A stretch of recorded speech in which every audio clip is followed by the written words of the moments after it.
Parents et amis,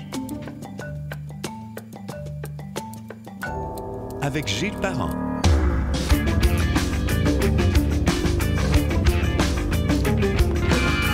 Bonjour et bienvenue sur Parents et Amis que l'on retrouve sur gilesparent.com. Évidemment, c'est le vaisseau amiral. Également Google Podcasts, les applications balado de Apple, Spotify et YouTube, toujours sur le vocable Parents et Amis. Mon invité a étudié en droit, complété son barreau. Il est titulaire d'un certificat en journalisme. Il a été entrepreneur, a bifurqué vers les médias, le journalisme. Il revient maintenant à ses premières amours. Journaliste maintenant et directeur adjoint chez Option Politique et aussi chroniqueur à l'occasion. Je parle bien sûr de Patrick Derry. Bonjour Patrick. Salut Gilles, je veux juste corriger, rédacteur adjoint. Qu'est-ce que j'ai dit? Le directeur, mais c'est correct, là, mais j'ai pas eu de promotion. Là, fait que c'est, Rédacteur, ça va être correct? C'est accepté? Ouais, rédacteur, c'est correct. Sinon, mon rédacteur en chef, il dirait... il trouverait peut-être... Ça va bien, ces affaires?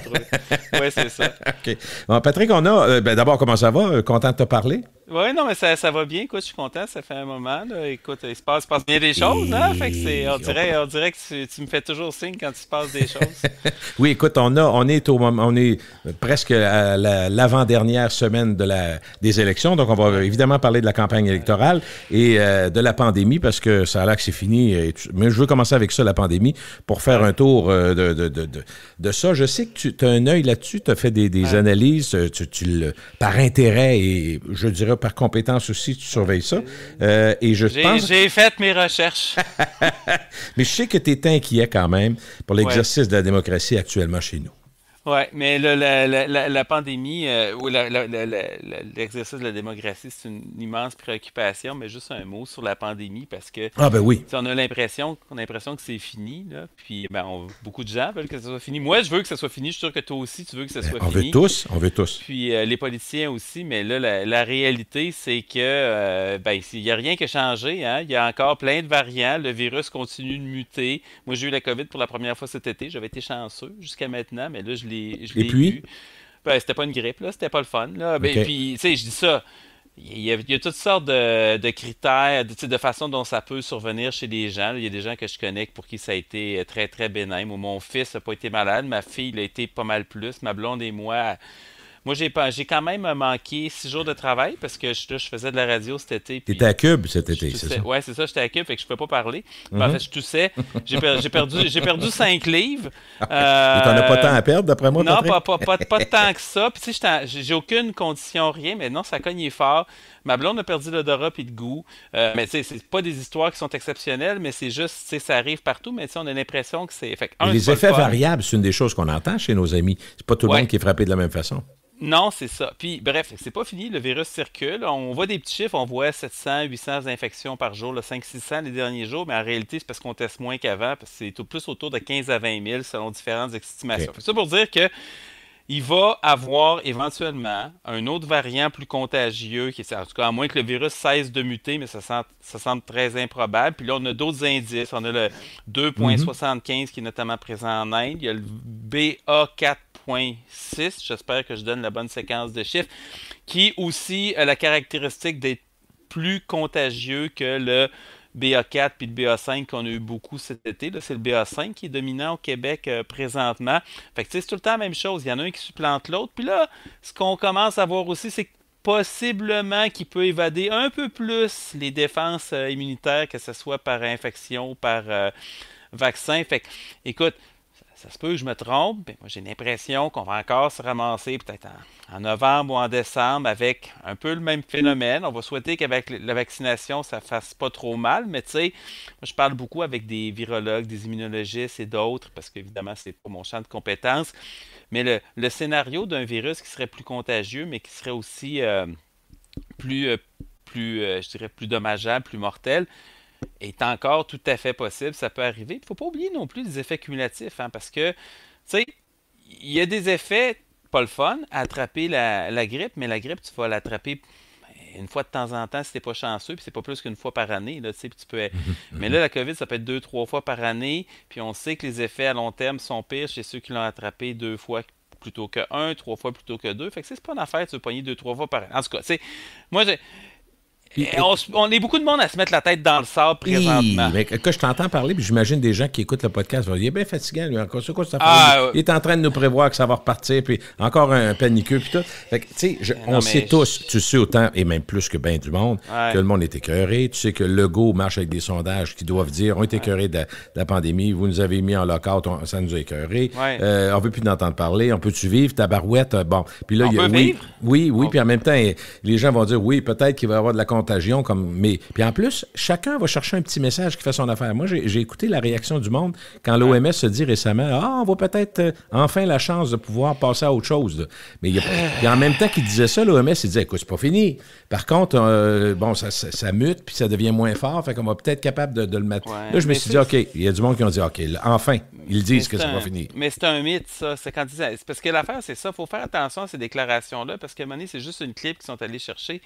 Puis, mais tu sais, d'abord, c'est pas vrai que ça devient moins fort, c'est juste la vaccination s'étend, fait que ça limite les effets. Les réinfections jusqu'à un certain degré, ça peut contribuer à diminuer les effets dommageables. Puis à un moment donné, les gens ne peuvent pas mourir 2 fois non plus, tu sais. Mais c'est plate, mais c'est ça.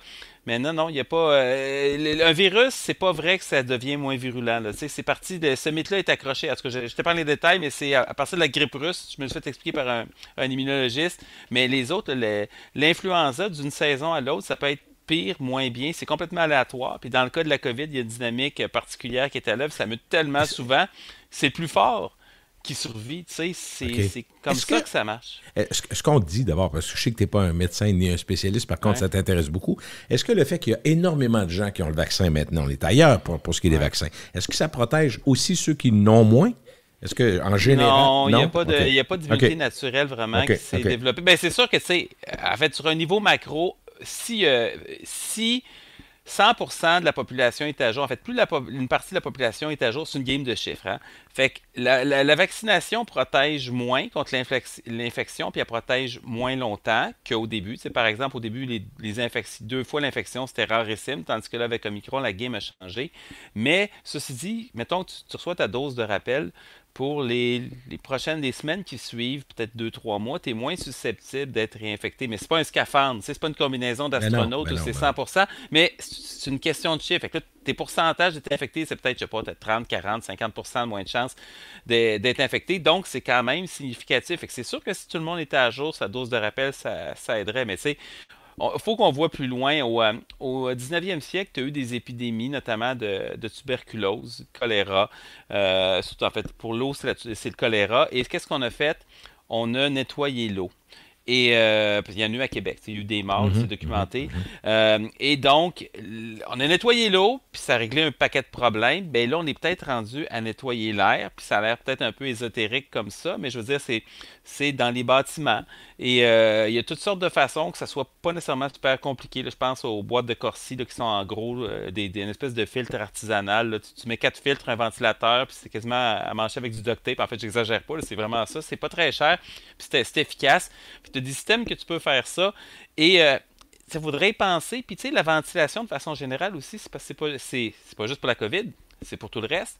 C'est pour notre productivité comme travailleur aussi. C'est pour la concentration des élèves aussi. Parce que si l'air n'est pas renouvelé, puis ça, c'est des effets qui sont déjà documentés. Moi, je pense que éventuellement, on va aller vers ça quand ça va faire assez longtemps, qu'on va être tanné, que le monde va être écœuré, que notre système de santé va avoir été suffisamment amoché. Puis crois-moi, Gilles, je parle régulièrement à des gens dans le système de santé là, qui ont leur maudit voyage, là. Et puis j'ai juste un patient de plus aux soins intensifs. Là, tu parles à un intensiviste, il va t'expliquer comment ça défait toute la patente, puis comment c'est compliqué. Et oui, notre système de santé n'est pas parfait, puis il a besoin d'être... Il n'est pas performant, mais on n'est pas obligé d'être épais. Puis c'est pas un gros sacrifice non plus de mettre ton masque quand tu vas à la pharmacie, mettons. Puis dans une résidence pour personnes âgées, mettons. Puis même à un moment donné, tu sais, je sais pas, en tout cas. Et vois-tu la définition de « il va falloir vivre avec ». Il n'y a personne qui la voit de la même façon. Moi, j'ose avec des amis, vivre avec, ça veut dire, regarde, on va vivre comme on vivait avant, puis si on le pogne, on le pognera. D'autres disent, non, pas ça, vivre avec, c'est prendre l'information qu'on a et s'en servir à bon escient. C'est-à-dire, quand c'est plus à risque, quand il y a plus un rassemblement de monde, on met notre masque, tu sais, puis vivre avec, ça peut être ça aussi. Ça peut vivre avec aussi, quand on est rendu à un rappel, bien, on va faire notre dose, puis on fait notre devoir pour se protéger. Mais comment toi, tu définis vivre avec? Mais c'est parce qu'on a perdu la notion du collectif, c'est-à-dire que Ben oui. c'est quelque chose qui est contagieux. Donc, à ce moment-là, toutes nos décisions sont interreliées, puis c'est plus vulnérable qui est cas. Puis, c'est toute la perturbation aussi. Parce que, écoute, nous autres, quand c'est arrivé, là, ma fille a manqué son camp scout, mon garçon, il a manqué une fin de semaine avec ses grands-parents. Moi, j'ai manqué du travail, ma blonde aussi. Ça défait toute la pétante. Quand ça rentre, c'est pour quand ça rentre des écoles, même chose, c'est pour les profs aussi. On a, à un moment donné, le gouvernement a décidé, par exemple, que l'alcool au volant, c'était interdit. Et les pneus d'hiver, c'était obligatoire au Québec à partir d'une certaine date. C'est des décisions qui ont été prises. Et quand tu regardes ça, là, si tu regardes juste le risque individuel, ben, tu dis, c'est correct, je prends les décisions pour moi-même. Au pire, je fais un accident, puis c'est pas grave, je meurs. Ou, mettons, le tabac dans les lieux publics. Encore là, on n'a pas interdit la cigarette. On a interdit de fumer dans les lieux publics. Pourquoi? C'est à cause des risques sur la santé des autres. Et là, je te rappelle qu'un cancer du poumon, ça ne s'attrape pas en respirant une puff là, sur un trottoir ou dans un restaurant. Là. Fait que donc, on a fait ça. Et là, pour la COVID, la santé publique, puis pas juste au Québec, ceci dit, on a adopté un drôle de raisonnement, c'est de gérer votre risque. Ben, si on gérait notre risque, à ce moment-là, je vais boire si je veux, je ne mettrai pas de pneus d'hiver, je veux dire, je ne mettrai pas ma ceinture de sécurité. Puis, pensez, même la ceinture de sécurité, dans le fond, là, ça, c'est l'exemple ultime. Ça ne te concerne que toi. Ça ne change rien, là, tu sais. Moi, je ne mets pas ma ceinture, c'est pas contagieux pour quelqu'un d'autre. C'est probablement toi qui va payer pour. C'est moi qui vais payer le prix, mais quand même, on l'a interdit. Fait que, tu sais, il y a vraiment une différence de logique. Moi, je vois ça honnêtement, là, puis, tu sais, c'est un débat plus large, mais c'est une espèce d'abandon de nos pouvoirs publics. Puis, je suis pas en train de dire que, là, qu'il faudrait, tu sais, Ça prend un couvre-feu demain, là, c'est pas là. Non, ça, c'est les gens ont décroché, là. Ça, c'était, je l'avais dit à ce moment-là, je l'ai dit la deuxième fois. C'était inutile, c'était dommageable. J'ai donné le bénéfice du doute pendant 2 semaines la première fois, puis on a rapidement vu que ça donnait rien, puis il n'y a pas de différence ailleurs. Mais les gens ont décroché à ça. Mais à place de tout le temps fermer, ouvrir, ça fait longtemps qu'on était plusieurs à dire occupez-vous de la ventilation, ayez des mesures ciblées puis efficientes, puis comme ça, on va garder le monde. Mais à place, ce qu'on a fait, puis le Québec plus qu'ailleurs, on a tout ouvert ou tout fermé. Ouais. Et là, les gens ont décroché. Mais écoute, il y a des gens qui meurent encore. Chaque jour, il y a 10-12 personnes. Cet été, on avait une quinzaine de personnes. C'est quand tu as 15 personnes qui meurent par jour, là, ça monte quand même assez vite. Là. Ça fait une centaine de personnes au bout de la semaine. Ça veut dire que dans un mois, tu as plus de morts de la COVID que tout le bilan routier d'une année pour les accidents de la route au Québec. Tu sais, c'est 350 morts par année. Ben, c'est plus que ça qu'on en mort. On ne veut plus d'entendre parler, mais c'est encore là. C'est ça qui est difficile. Puis c'est des conséquences à long terme. Puis mais écoute, moi je pense, on va l'oublier pendant un bout de temps. Puis ça va revenir nous mordre le derrière, on va se tanner, puis je pense qu'on va réagir à ce moment-là, mais est-ce que ça va prendre 6 mois, 1 an, 2 ans? Prends juste la vaccination. Honnêtement, là, je jasais avec des amis, puis mes frères et sœurs qu'on s'est croisés en fin de semaine pour une fête, et je parlais vous êtes où dans... Écoute, je vais te dire exactement quand ça s'est passé. Et amis et frères et sœurs, vous êtes où dans la vaccination? Puis sincèrement, les gens ne savaient même plus. Je pense que j'en ai 3. Peut-être 2. Non, chérie, t'en as 2. 2 ou 3? Ouais. Non, tu as eu la 4e. Ah, la 4e au printemps, c'est vrai. La 4 ou la 3? Je ne sais plus. Là, il y en a-tu un autre? C'était ça la discussion. Là. Fait que je me dis probablement, c'est pas différent du grand public. Là. On est rendu où? On a vu ça encore? On a ce besoin encore? Il faut vivre avec. Fait que tu sais, c'est pas clair non plus. Je suis pas en train de dire que ça a été mal éduqué, mais les gens ne le savent pas eux-mêmes. Non, mais moi, je peux te confirmer. Il y a beaucoup de gens dans le système de santé. Entends-tu la même chose que moi autour de moi, de l'indécision comme ça? Oui, ben c'est juste, en fait, c'est plus une espèce de lassitude. Puis en fait, les gens ne savent pas non plus s'ils sont rendus si je vais chercher mon autre dose ou pas, j'attends-tu un petit peu parce que les messages sont pas clairs. Mais bon, ceci dit, c'est sûr que c'est complexe, mais ça a été... moi, en tout cas, je trouve pas que la santé publique a fait qu'une job super pour la communication. Puis, en tout cas, je ne parlerai pas des conférences de presse de Dr. Boileau, Dr. Arruda ce soir, là, mais il y a des choses qui sont dites qui sont factuellement pas vraies. Puis, tu entends ça, puis tu dis, mais ça se peut pas d'entendre ça. C'est quand tu dis, par exemple, qu'on ne pouvait pas prévoir que ça s'en venait. Ben, je m'excuse, c'est pas vrai. Là. Les chiffres sont publics. On est capable de savoir quand ça redescend, ça remonte. On sait quand un variant prend la place de l'autre. Je suis pas seul à faire ce genre d'analyse-là. Il y a Pierre-André Normandin de la presse. Les deux, on arrive en même temps. On dit, OK, là, ça ralentit. OK, là, ça remonte. Tous les indicateurs sont à la hausse. Puis c'est quoi la santé publique dit? Ah, ça monte pas. Puis après ça, il dit, c'est pas une hausse. Puis après ça, il dit, c'est une hausse, mais c'est pas une vague. Puis après ça, ben oui, c'est une vague. Puis après ça, il dit, ben, c'est une vague, mais écoute, c'est sous contrôle. Puis là, après ça, il dit, ben, c'est pas sous contrôle pantoute, parce qu'on est rendu un moment donné avec 2000 hospitalisations, dont 700 à cause de la COVID. Puis là, c'était le bordel dans les hôpitaux cet été. On n'a jamais autant annulé d'opérations que depuis le début de la pandémie cet été. C'est une catastrophe, là. Et avant ça, tu avais le directeur de santé publique qui dit nos hôpitaux sont capables d'en prendre. Je parlais en même temps à des gens qui étaient des hôpitaux. Non, on n'est pas capable d'en prendre. On était déjà pas capable d'en prendre. Donc, il y a une espèce de déconnexion, puis je pense que les gens ont décroché. Écoute, il y a peut-être un phénomène humain là-dedans. Moi, je suis dans le camp des optimistes dans le sens où je pense encore qu'un leadership politique éclairé, qui se fie sur les faits, puis qui monte au front, puis M. Legault aurait pu faire ça parce qu'il y avait quand même un ascendant assez important. C'est quelqu'un... Bon, il y avait des oreilles pour l'entendre, quand même. Oui, c'est ça. Mais à la place, on a décidé d'y aller, de jouer ça à l'oreille un petit peu. Ça va bien aller. C'est ça, le virus avait d'autres plans. Ça va bien aller. OK, donc on n'a pas fini d'en parler. On va certainement s'en parler cet automne. Allons-y avec les élections au Québec. Il y a quand même beaucoup à dire aussi. Ouais. J'ai lu certains de tes textes, puis je regarde tes tweets aussi. Et tu fais partie de ceux qui, d'entrée de jeu, disent, écoutez, il n'y a pas grand chance que la CAQ ne soit pas réélue majoritaire.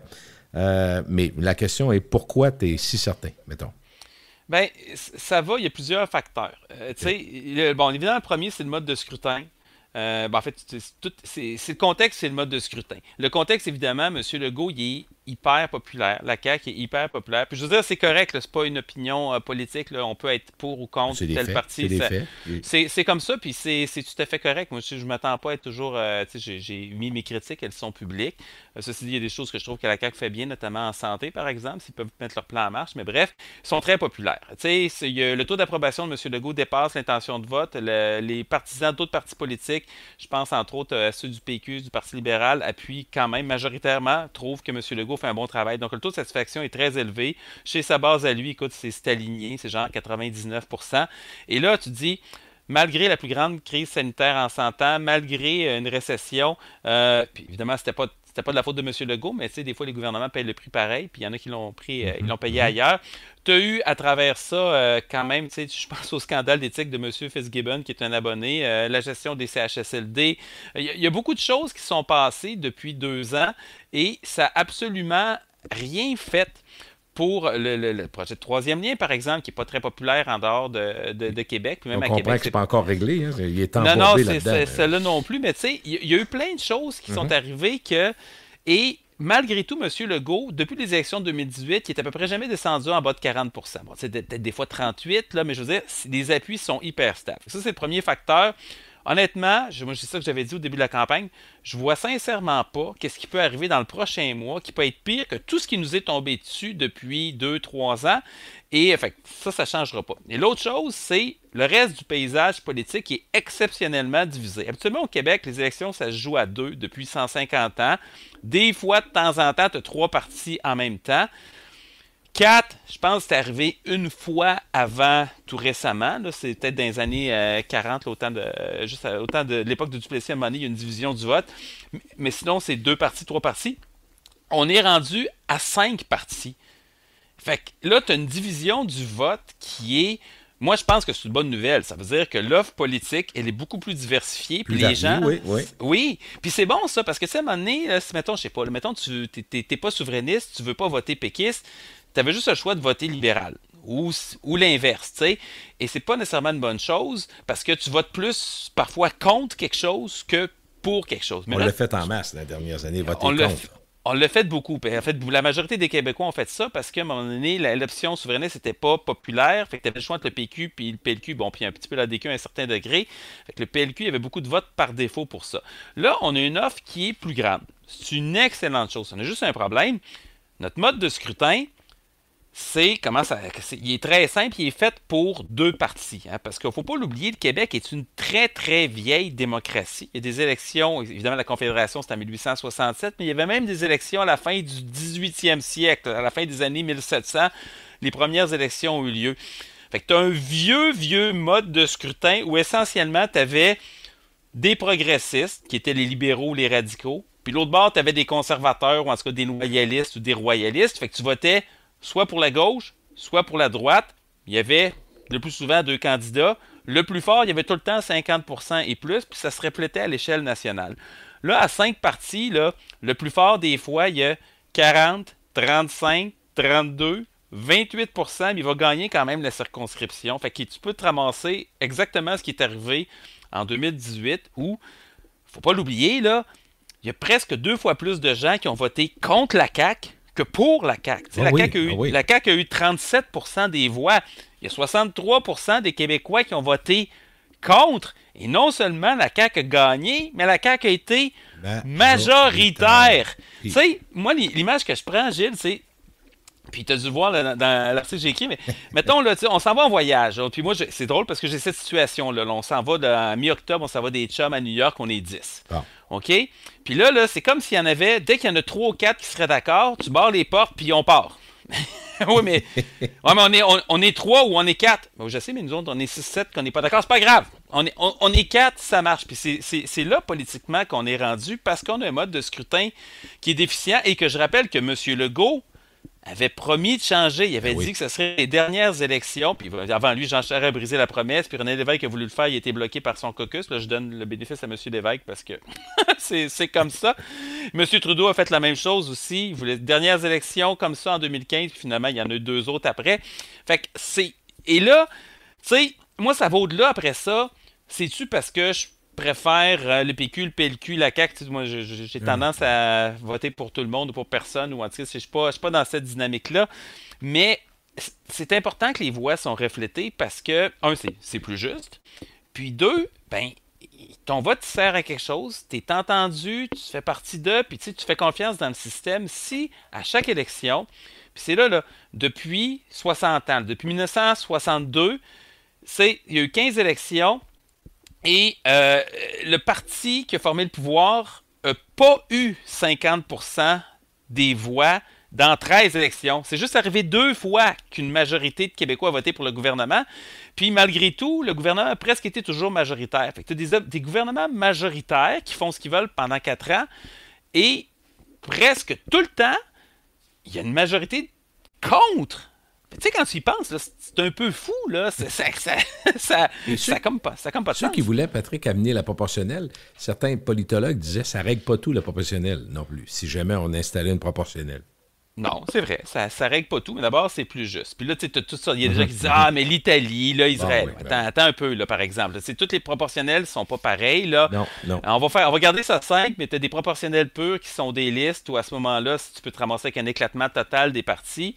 Puis tu as des proportionnelles mixtes où c'est ça qui a été proposé au Québec, c'est que tu en as 125 circonscriptions, tu en prends, mettons, 75, c'est comme présentement, c'est des députés qu'on a élus, puis tu en as 50 qui servent à corriger, à mettre une forme de proportionnalité. Représentation un peu plus juste, là. Ça corrige, autrement dit. Fait que ça fait qu'à la fin, tu as la bonne proportion de voix, puis c'est ça qu'il y a en Allemagne, en Écosse, en Nouvelle-Zélande. Puis là, tu as des gouvernements de coalition. Et là, je dis, ah, mais c'est pas stable. Ça aussi, c'est un autre mythe. C'est pas vrai. La durée des gouvernements de coalition est à peu près la même que la durée dans des systèmes où il n'y a pas de proportionnalité. Mais il y a une affaire, puis regarde, pense à Angela Merkel. Elle a été chancelière pendant 16 ans. C'est toujours des coalitions. Puis à un moment donné, il y avait des coalitions. Écoute, c'est drôle, la coalition, c'était un peu comme si les conservateurs et les libéraux s'étaient mis ensemble. C'est les 2 partis qui étaient le plus proches du centre, là, fait que c'est une grande coalition. Puis honnêtement, c'est ça qui aurait dû se passer. Mais la volonté de changer a été une couple de fois mise de l'avant, tu l'as mentionné tantôt. Ouais. Sauf qu'en arrivant au pouvoir, c'est comme si, regardons ça. Ça nous sert bien, fait que finalement, envoyons ça au calendrier grec. J'aime ça, ouais. Mais c'est ça. Mais tu sais, moi parce que, tu sais, bon, évidemment, tu as le mode de scrutin, mais c'est parce que tu n'as pas juste ça. Il faut que tu dises dans notre système, là, celui qui décide, c'est le premier ministre. T'sais, normalement, là, tu as le premier ministre, tu as le gouvernement, tu as le conseil des ministres, puis après ça, tu as les députés. Fait que là, les gouvernements, les conseils des ministres présentent les décisions quotidiennes, des décrets, puis des orientations générales. Mais après ça, il y a des projets de loi qui sont déposés. Et en principe, l'Assemblée nationale sont supposés discuter de ces projets de loi-là, puis des fois renvoyer le gouvernement à ses devoirs. Mais là, fait que ça, c'est un contre-pouvoir qui est très, très important. C'est la base de notre système. Mais là, le système des partis politiques a fait en sorte que les députés, ils votent toujours du bord du gouvernement. Fait que dès qu'un gouvernement est majoritaire, c'est sûr que les projets de loi vont passer. Puis si l'opposition s'ostine trop, il va y avoir un bâillon puis s'arrête là. Il n'y a pas juste la CAQ qui le fait, c'est tout le temps de même. Non, ça fait longtemps que c'est de même, là. C'est ça. Puis en plus de ça, il n'y a pas beaucoup de... Tu sais, il y a des discussions au Conseil des ministres, puis il y a certaines ministres qui ont un peu plus d'ascendant, mais essentiellement, c'est le premier ministre, puis l'entourage du premier ministre qui n'est pas très grand, là. On ne parle pas de 25 personnes, là. Non, c'est ça. Fait que là, là, tu sais, t'as vraiment pas beaucoup de monde qui décide. La législature met son tampon, puis même, je te dirais, même les futurs députés changent de position avant même d'être élus. Hein, on l'a vu. Là, Bernard Drinville, il y avait certaines positions. Martine Biron, l'ancienne journaliste aussi. Ils se joignent à la CAQ. Caroline Saint-Hilaire, tout d'un coup, hop, le troisième lien est rendu un projet formidable. Non, pas formidable. Crucial. Crucial! Ça nous le prend. Essentiel, ça le prend. Puis, tu sais, au diable les études, on va le faire pareil. Mais là, tu dis... Fait que la ligne de parti, puis le fait que le premier ministre décide qui va être ministre, c'est tellement fort que tu n'as plus de contestation. Fait que là, tu te dis, OK, fait que l'Assemblée nationale, finalement, comme ça, c'est un peu symbolique. Puis là, en plus, imagine que là, bon, ça reste comme c'est là présentement. Là, avec la division du vote, là, que je répète, on a 5 partis en liste. Les sondages actuellement nous montrent quelque chose. Même aujourd'hui, j'ai vu un nouveau sondage, on est à 2 semaines là, de la fin. Ouais. Puis le sondage nous met un genre de 38, 16, 16, 16. Tu dis, ouais. Voyons donc. C'est la plus belle nouvelle. Ils ont dû sabrer champagne à la CAQ parce qu'il n'y a rien de mieux qu'une division du vote dans le système actuel. Ce que ça ferait, ça veut dire que la CAQ avait 38% des votes présentement pour aller chercher, le dernier coup c'était 74 députés. Ouais. Là, il pourrait aller en chercher 100. Ouais. Il pourrait aller chercher, parce que l'opposition est tellement divisée. Évidemment, le Parti libéral a baissé, les conservateurs ont monté, les péquistes ont baissé un peu, puis Québec solidaire est à la même place. Mais là, imagine, tu as 100 députés. Ça veut dire qu'avec 40% du vote, ce qu'on s'entend, c'est un maudit problème. C'est 80% des députés de l'Assemblée nationale sont du même bord, alors que tu as 40%. Fait que déjà, ça marche pas. Représentativité, on aura vu mieux. Là. On aura vu mieux, mais c'est parce qu'il y a une question de fonctionnalité aussi. Là, il te reste 25 députés. Je veux dire, le Conseil des ministres, présentement, il y a 27 députés dans le Conseil des ministres. Tu aurais moins de députés dans toute l'opposition mise ensemble que dans le Conseil des ministres. Mais là, c'est divisé. Fait que là, je sais pas, moi, les libéraux auraient peut-être, je sais pas, moi, une quinzaine de députés. Québec solidaire, 7-8. Le PQ, 1 ou 2. Les conservateurs aussi. À un moment donné, là, tu peux pas être critique. Moi, je suis critique en santé, en environnement, en éducation puis en justice. Puis je vais sur toutes les commissions parlementaires, je pose des questions. Ça marche pas. Fait que le Parlement sera pas capable de faire son travail. Et ça va être aussi un problème. Le ministre, lui, il a en arrière toute la machine derrière lui. Il y a un appareil énorme, il y a l'appareil de l'État derrière lui. Juste critiquer un seul ministère, là, c'est les gros en plus, l'éducation, de la santé, là, c'est de la job. Fait que, il y a tout ça. Puis écoute, moi, je vais aller plus loin, puis je sais que je me ferai pas d'amis avec ça, mais il y a des lois qui ont été passées au Québec. Le gouvernement de la CAQ a fait quelque chose qui est particulier. Au Québec, bon, c'est la clause dérogatoire en matière linguistique a été utilisée par Robert Bourassa, notamment. Bon. Et fait que ça permet de suspendre l'application de la Charte fédérale pendant un certain temps. Mais la CAQ a poussé un peu plus loin, parce qu'on a une charte québécoise aussi. Et cette charte-là, même, d'abord, elle a inspiré la Charte canadienne. C'est un modèle. Là, on se plaint beaucoup de la Charte canadienne qui a été inspirée, mais sauf qu'il y a une Charte québécoise qui n'a pas de statut constitutionnel, mais qui a été respectée comme si c'était la Constitution du Québec. C'est-à-dire que les partis au pouvoir ont toujours respecté son application.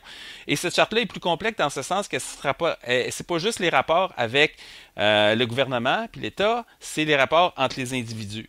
Donc, c'est très, très large comme champ d'application. Et qu'est-ce que la CAQ a fait quand ils ont passé le projet de loi sur la loi 96, qui est une mise à jour de la loi 101 qui, à mon sens, est plus vexatoire envers les anglophones qu'utile pour les francophones, mais ça, c'est un autre débat.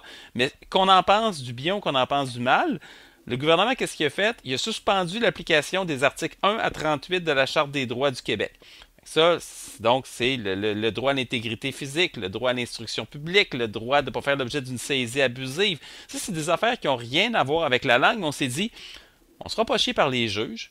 On suspend l'application de la charte. Fait que là, c'était un peu... On ratisse large pour éviter de se faire casser du sucre à la tête. Oui, mais sauf qu'il y a 3 pouvoirs dans une démocratie. Tu as l'exécutif, le législatif et le judiciaire. C'est des contrepoids. Là, le législatif sert à rien parce que les députés votent tout le temps du côté du gouvernement. Le gouvernement, en réalité, c'est François Legault et son entourage très, très proche. Donc, c'est pas le Conseil des ministres at large. Fait que c'est une poignée de gens.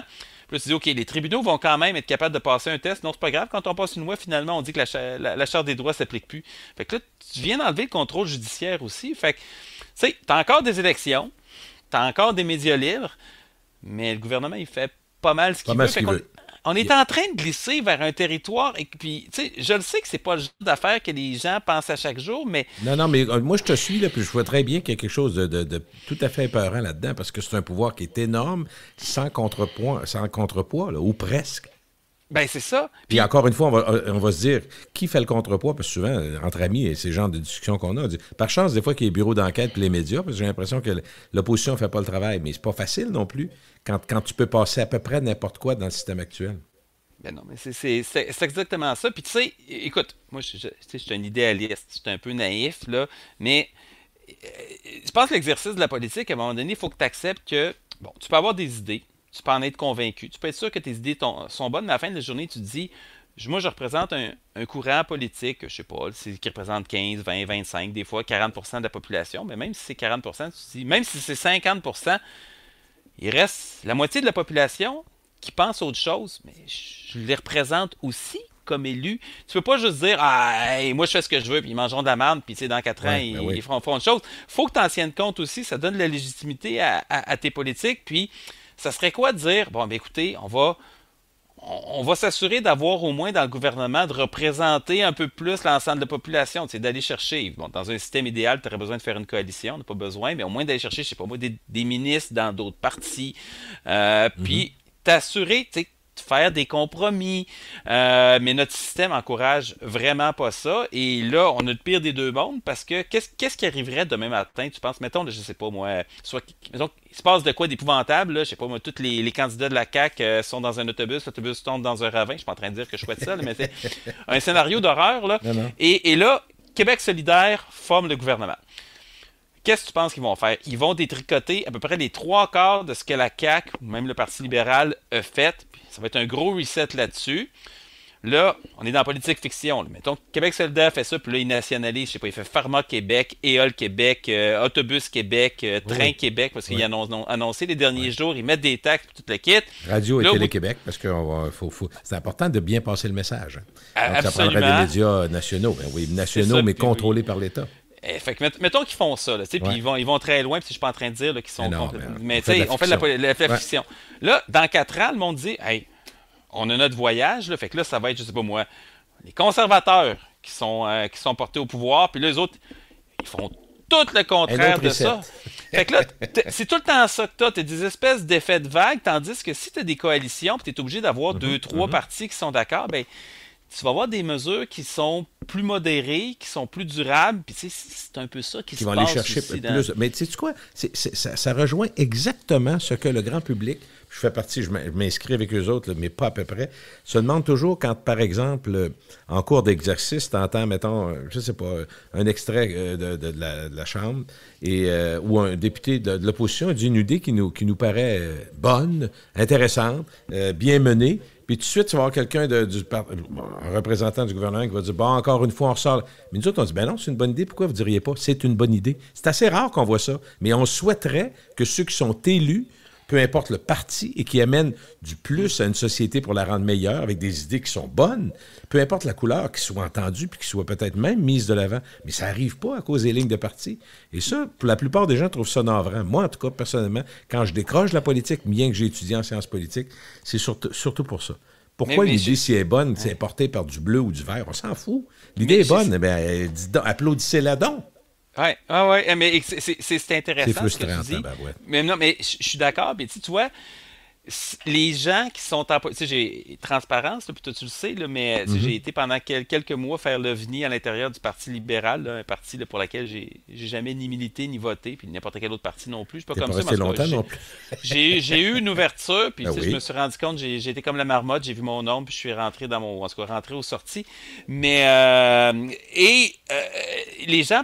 Beaucoup de gens en politique, malheureusement, pensent pas comme ça, mais moi, je pense que c'est un thème qui est porteur, qui a été sous-exploité ici. On l'a vu, par exemple, Barack Obama, avec un discours positif, qui était capable quand même de... Il n'a pas fait tout ce qu'il voulait faire, M. Obama, parce que le contexte américain est particulier. Justin Trudeau, première mouture, il a réussi à complètement écraser Stephen Harper puis Thomas Mulcair parce qu'il y avait un discours positif. Jack Layton avant lui aussi. Puis regarde, là, qui s'est démarqué là, récemment là, au débat des chefs, là. On est Paul Saint-Pierre Plamondon, il a décidé de ne pas embarquer dans le débat d'insultes. Puis il a dit moi, je suis d'accord. Il était dans un échange avec Gabriel Nadeau-Dubois. Il m'a dit, mais non, mais je suis d'accord. Tu sais, je trouve que c'est des bonnes idées. D'ailleurs, on se rejoint là-dessus. Et il s'est fait questionner là-dessus, monsieur Plamondon. Saint-Pierre Plamondon. Puis il a dit, non, mais moi, c'est comme ça que je fais de la politique. Puis je pense, à un moment donné, il faut penser plus large. J'avais jasé cet été avec Enrico Ciccone, qui me disait la même chose aussi. Mais tu sais, malheureusement, on l'entend pas souvent, lui non plus. C'est que l'idée elle soit verte, rouge, bleue, Ben jaune, oui, je c'est m'en bonne, sers que elle est c'est bonne. bonne. Mais les gens à l'intérieur des partis politiques, je pense que c'est tout normalement constitué. Puis là, je vais être obligé de dire que beaucoup de personnes en politique ne sont pas normalement constituées, là, bien que certaines le soient. Ils vivent dans un univers ultra partisan où eux, ils ont 100% raison, surtout, tout le temps, et où l'adversaire politique a 100% tort, surtout, tout le temps. Mais c'est du vaudeville. Parce que, écoute, c'est fou comment. On va dire, tu es un traître, tu parles contre le parti. Ah, peut-être un traître au parti selon vos règles à vous et votre façon de faire, mais pas un traître à la nation si tu amènes une idée positive Voilà. d'ailleurs. Voilà. Non, mais Ça ferait du bien. ça ferait. Moi, écoute, je souhaite, je rêve à ça, mais tu sais, tu as vu le débat, là? Monsieur Legault, Ben oui. manifestement, il aime pas beaucoup ça, être contesté. Puis c'est pas une opinion politique, là, je pense qu'on l'a tout Ben vu, non, ben là. non. C'est. Puis moi, écoute, je sais pas comment tu as vu ça, moi, ça me frappé, mais tu sais, le débat politique, à un moment donné, c'est pour un chef, c'est, hey, j'ai l'occasion de passer mes idées. Puis, tu sais, quand t'es en politique, t'es un ostineux, puis t'aimes ça, parler de tes affaires. Puis là, tout le monde avait hâte, puis tout le monde avait du fun. Puis, tu sais, écoute, moi, je les ai trouvés, les chefs de l'opposition, sans égard à leurs idées, j'ai trouvé de façon générale qu'ils maîtrisaient assez bien leur dossier. Il y en a qui étaient plus efficaces que d'autres, mais tu sais, il y avait des visions claires qui se dégageaient. Puis, honnêtement, on n'a pas toujours ça dans un débat électoral. Non, non. Puis M. Legault, là, il avait l'air tellement pas content d'être là, pas content de se faire questionner, content de se faire contester. Puis, sais-tu quoi? Il y a une députée qui me disait cette semaine, dit, ouais, mais nous autres, là, au Salon Bleu, on le voyait tout le temps, ça, mais c'est parce que quand c'est filmé, les échanges, là, on regarde celui qui parle. Mais François Legault, quand il parle pas, puis que nous, qu'on posait des questions, là, il faisait la même face La tout moue, le temps. ah oui. C'est quelqu'un Sans les qui aime. lunettes, parce que les lunettes, on a ajouté les lunettes là, pour le. Ouais, c'est ça. Mais c'est ça le personnage. C'est quelqu'un qui n'aime pas être contesté. Fait que par-dessus ça, moi, je pense à tout ça aussi. Puis tu sais, écoute, je mentionne ça, là, la biographie que Gilles Dupin a écrit un livre sur François Legault, là, il y a une dizaine d'années. Là. Il venait juste de fonder la coalition Avenir Québec. Là. Puis c'était drôle, il avait parlé à un ancien associé de M. Legault qui disait, quand son idée est faite, même, il n'y a rien qui peut le faire changer d'idée, puis il n'est pas capable de s'ajuster aux nouveaux faits. Et là, tu lis ça date de 10 ans, puis c'est absolument formidable parce que c'est exactement ce qu'on voit, tu sais. Il a dit, le tunnel, peu importe le résultat des études, on va le faire. Ça n'a pas de bon sens de dire une affaire de même. Moi, je me disais, ben voyons donc, parce que ça fait son affaire, mais en même temps, tu peux pas dire une hérésie comme ça. Tu peux pas dire, on s'en fout des études. Puis de dire qu'il n'y en a plus, dans le fond, à force de se faire questionner par Duhem là-dessus, il n'a pas lâché le morceau, mais ben il y en a, mais il ne correspond plus du tout au nouveau projet. Puis on ne sait même pas trop c'est quoi le nouveau projet. Fait que là, moi, je pense que, en tout cas, je ne suis pas dans l'opposition, je peux te dire, Patrick, mais si j'étais aviseur des gens de l'opposition, je ne lâcherais pas le morceau parce qu'on sait très bien. Là, il veut passer à d'autres choses. Là, tout a été dit. Il a dit ça. Tout a été dit. C'est pas à lui à décider ça. Tu comprends-tu? C'est pas à lui à décider que tout a été dit, puis c'est pas à lui à décider qu'on n'a pas besoin d'études. Il peut pas dire ça. Moi, je pense que ça va y nuire. Je suis pas en train de dire que la CAQ ne rentrera pas, là. Parce que une des choses qui l'aide beaucoup, là, je ne sais pas si tu es d'accord avec moi, on parle de politique, mais parlons un peu d'analyse rapidement. Une des choses qui aide beaucoup M. Legault, c'est qu'il était capable, par le temps qu'il a été au pouvoir, de prouver qu'il y avait une équipe solide à des postes cruciaux. Entre autres en économie avec M. Girard, entre autres à la santé. Certains médecins à qui j'ai parlé m'ont dit, malgré toutes les récriminations qu'on a pu avoir, c'est probablement M. Dubé, un des meilleurs ministres de la Santé des 40 dernières années au Québec. Je suis entièrement d'accord. Tu comprends ce que je veux dire? C'est que c'est des piliers. Si tu prends M. Duhem, qui a été très bon au débat, parce que les gens pensaient qu'il déchirait sa chemise puis il sauterait partout, il était très calme. Ça a surpris bien des gens qui ont écouté pas mal plus ce qu'il avait à dire. Puis c'est un fin stratège, dans le sens où c'est un gars de médias, puis c'est un polémiste qui est très à l'aise avec la controverse. Il a bien fait des choses. Par contre, il y a quelques candidats qui disent tellement de sottises que lui, c'est difficile d'imaginer qu'il est prêt à gouverner. Par contre, on se dit peut-être qu'un gars de même, on veut l'avoir à l'Assemblée nationale. On a peut-être besoin de cette diversité-là. Tu vois-tu? Fait que quand on analyse ça, on se dit, ce qui aide beaucoup M. Legault, c'est effectivement son big tree autour de lui, là, qui sont vraiment très forts. Ouais, moi, écoute... ça, c'est mon analyse perso. Ouais, non, mais écoute, c'est difficile à dire. Moi, l'impression que j'ai avec... c'est que au Québec, à peu près tous les débats sont solubles dans la question identitaire, particulièrement la question linguistique, où ça vient toujours chercher tout le monde. C'est encore pire au Québec parce qu'on a tout le temps l'impression qu'on va disparaître. Là, il y a certains indicateurs sur la langue qui ont fluctué un petit peu, mais tu sais, moi, il y a un des statisticiens de Statistique Canada qui a travaillé longtemps sur ces dossiers-là, mais tu sais, personne ne veut l'entendre, là, mais ce qu'il dit essentiellement, il dit attention, il faut faire attention, on a beaucoup d'immigration récemment au Québec, puis il y a des gens, leur langue maternelle, c'est pas le français, mais ils sont tous devenus des francophones pareils, puis ça, on en connaît tous autour de nous, plus à Montréal qu'ailleurs. Oui. Mais c'est des gens qui sont arrivés du Mexique, du Chili, du Cambodge, que aujourd'hui fonctionnent en français. Moi, je pense entre autres à la sœur d'un ami. Elle est née au Mexique. Sa langue maternelle, c'est le Mexique, le mexicain, l'espagnol, pardon. Ouais. Elle parle espagnol à la maison, mais elle enseigne le français. Je veux dire, puis elle parle québécois, comme toi, puis moi. Mais sauf que dans le recensement, on voit la langue d'usage diminuer. Fait que ça, il faut faire attention. Mais ça pour dire que... D'une part, et Patrick, si tu me permets, j'ajouterais aussi que sans avoir l'immigration, parce qu'on peut dire que c'est une tare l'immigration, puis c'est à cause d'eux autres que le français recule, puis tant que tu veux, mais on est capable de le faire reculer tout seul. Si je regarde la qualité du français, on est rendu avec des gens qui sont à l'université, des nouvelles cohortes, cégep, université, qui ne savent pas écrire, qui ne savent pas parler. Fait que là, c'est bien beau mettre le tard sur tout le monde, mais il va falloir se regarder un peu puis dire, est-ce qu'on est fier de notre langue? Est-ce qu'on veut la transmettre? Est-ce qu'on veut bien la connaître, bien l'apprendre? Ça aussi, il va falloir... Parce que c'est trop facile de mettre on a une société qui est de même. Individualiste, on met la faute, c'est à cause de le gouvernement va arranger ça. C'est facile de pousser ailleurs. Mais on peut se regarder aussi. Avec le français, je peux te dire une chose. Moi, je ne suis pas toujours fier de la manière avec laquelle on déploie notre talent français. Ah, mais je suis d'accord avec toi, Gilles. C'est sûr que ça, mais tu sais, malgré tout, là, tu sais, il y a au-delà de tout ça, au-delà des faits qui sont quand même pas si dramatiques, c'est un gros marqueur, les trucs identitaires. Puis tu as raison dans ce que tu disais tantôt, mais tu parlais aussi du tunnel, ce genre de dossier qui nuit à M. Legault. Est-ce que ça lui nuit? Absolument, mais j'ai l'impression qu'au point où est-ce qu'on en est rendu, c'est que tous ceux qui ne sont pas d'accord avec les politiques de la CAQ pour différentes raisons, là, que ce soit à gauche, à droite, Québec solidaire, whatever, ils sont quand même pas d'accord, mais les électeurs qui appuient M. Legault, moi je pense qu'ils l'appuient précisément pour ça. Fait que, tu sais, même les faux pas sur l'immigration qui étaient associés à la violence, là, d'une façon complètement délirante, là, ça, évidemment, il y a beaucoup de monde qui trouve ça épouvantable au Québec, même les gens qui sont pour moins d'immigration. Puis, M. Legault, il en veut quand même pas mal. Là. On est des seuils à 50 000. Là. Mais, sauf que les gens qui appuient la CAQ, eux autres, ils sont d'accord avec ce discours-là. Le troisième lien, on est plusieurs à trouver que ça n'a pas de maudit bon sens, incluant à Québec, puis moi, j'ai resté 30 ans à Québec, tu vis à Québec, il y a plein d'autres mondes.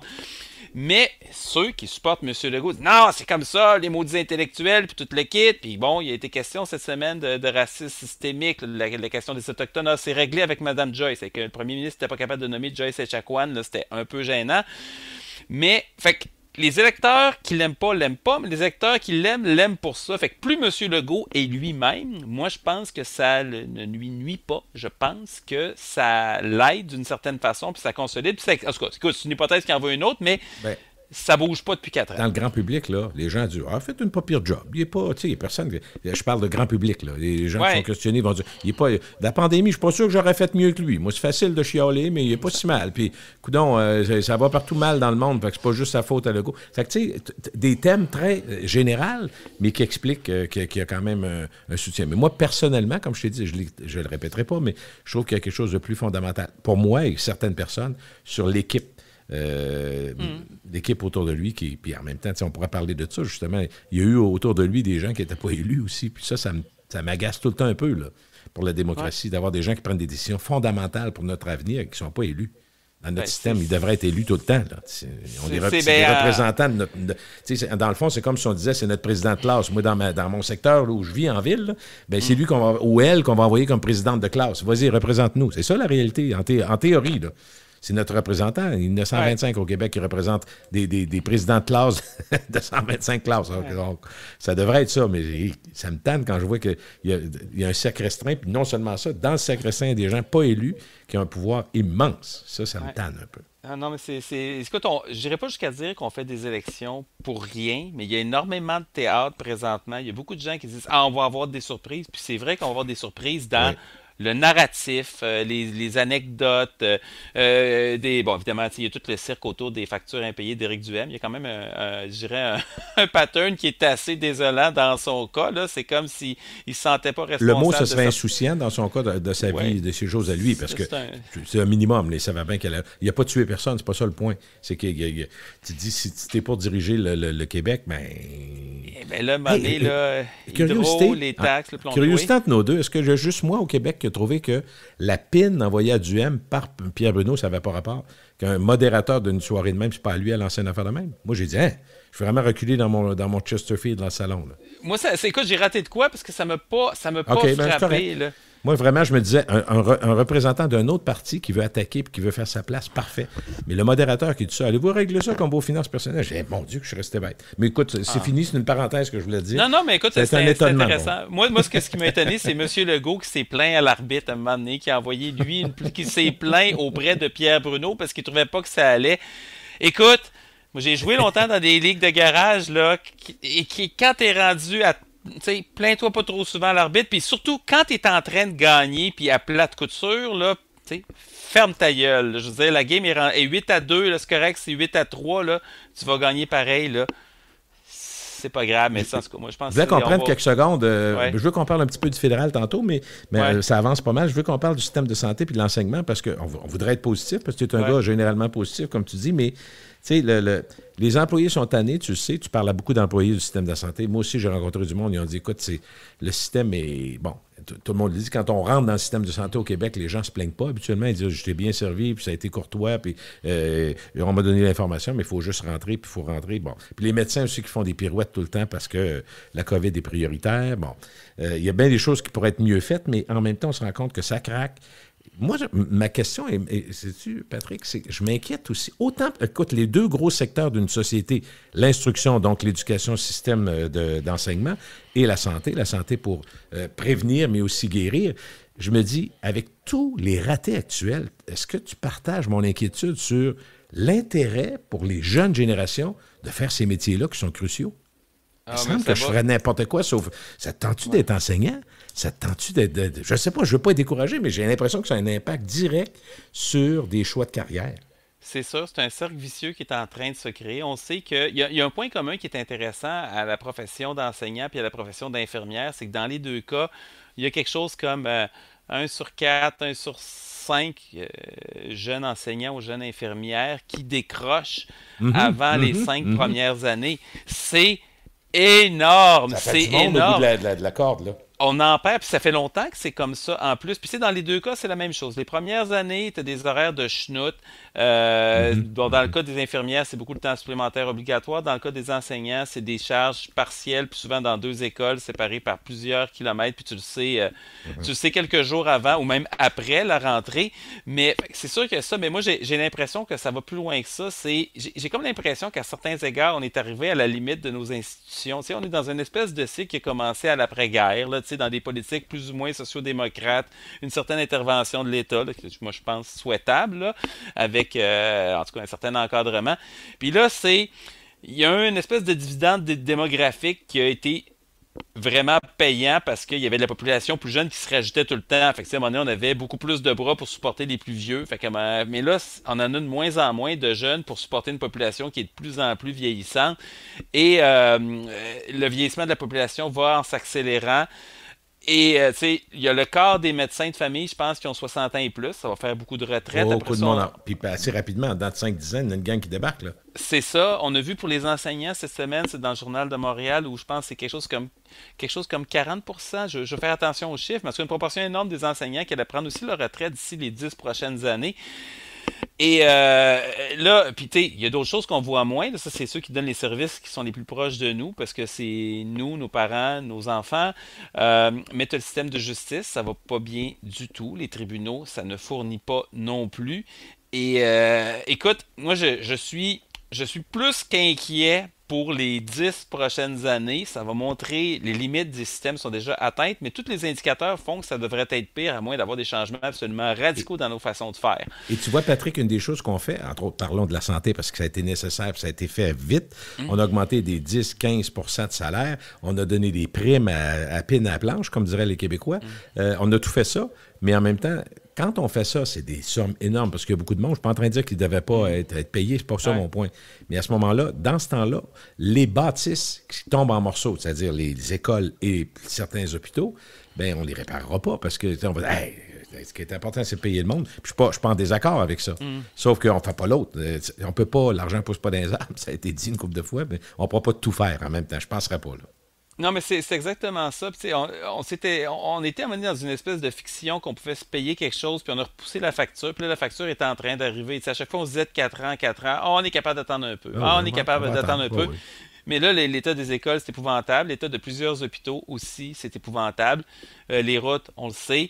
Et là, on se ramasse avec... on n'est pas capable de... Il y a un déficit, il y a une mesure, c'est le déficit d'entretien des infrastructures. Je ne me rappelle plus exactement combien ça chiffre, là, mais tu sais, c'est énorme, ça grandit tout le temps.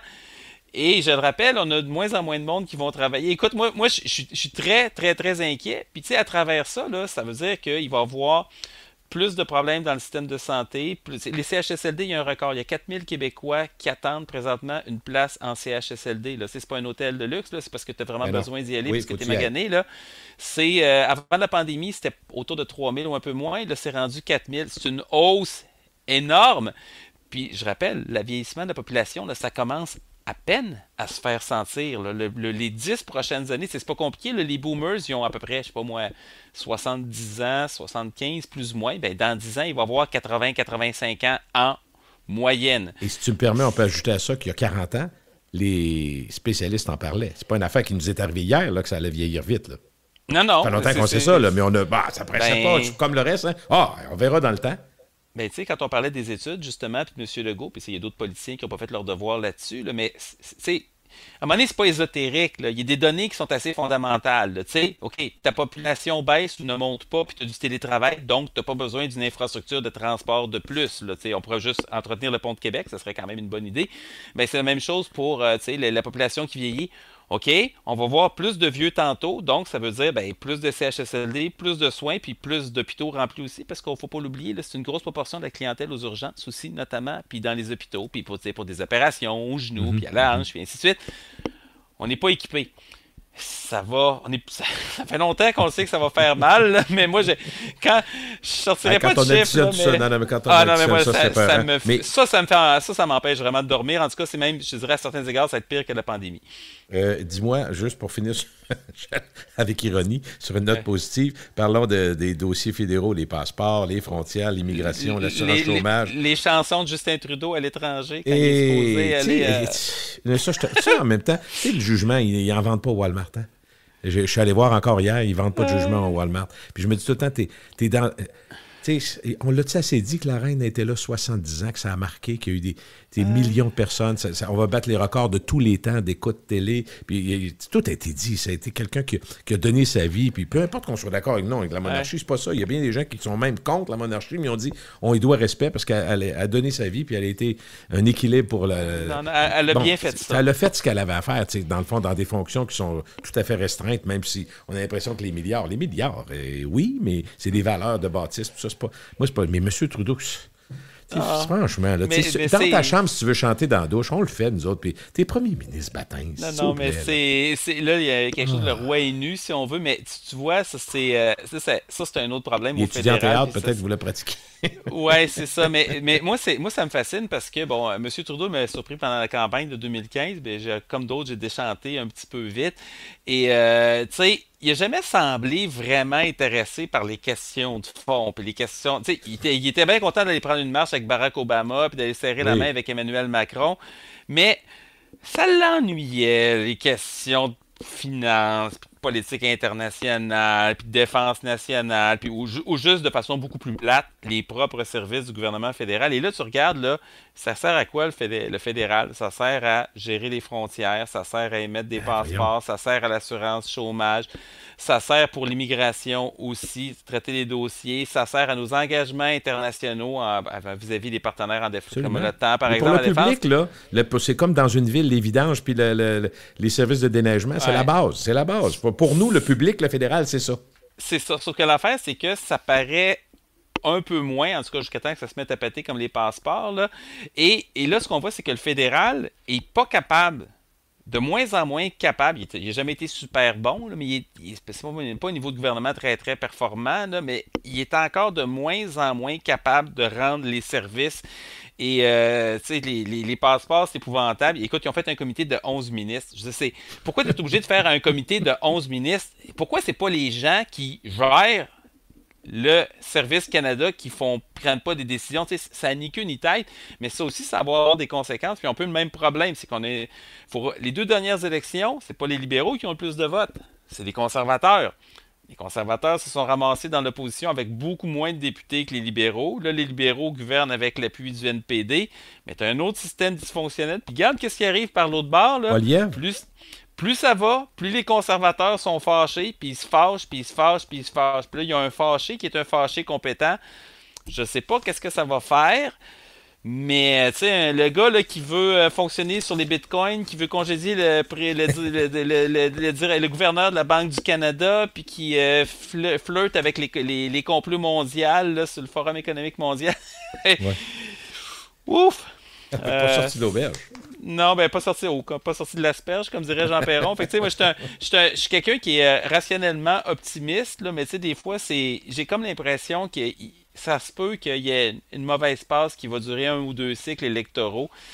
Puis, écoute, il y a comme une espèce de cassure historique qui est en train de se passer, mais on le voit un petit peu au ralenti. J'ai comme l'impression qu'il va y avoir pas mal de dégâts. Mais écoute, c'est peut-être ce que ça prend pour qu'on ait une prise de conscience après. Écoute, une des plus grandes périodes, peut-être la plus grande période de prospérité dans l'histoire de l'humanité, c'est les années qui ont suivi la Deuxième Guerre mondiale, parce que là, il y avait des consensus tant à gauche et à droite que sur la nécessité d'une certaine de filets sociaux, d'institutions communes, d'inclure tout le monde, même ceux qui ont fait des erreurs. Par exemple, l'Allemagne nazie, c'était pas la faute des Allemands, c'était la faute. Ils n'étaient pas entièrement responsables, puis tu vois, l'Allemagne est devenue une force hyper positive en Europe. Fait que ce genre de leçons-là, moi, en tout cas, j'espère au moins qu'à l'échelle du Québec ou du Canada, ça va devenir. On va retrouver une espèce de collaboration politique, mais écoute, j'ai comme l'impression qu'on va avoir le temps de faire une couple de conversations ensemble avant de s'en parler. Merci, Patrick, c'est très gentil. Hey, à bientôt. Plaisir, Gilles. À bientôt, au revoir.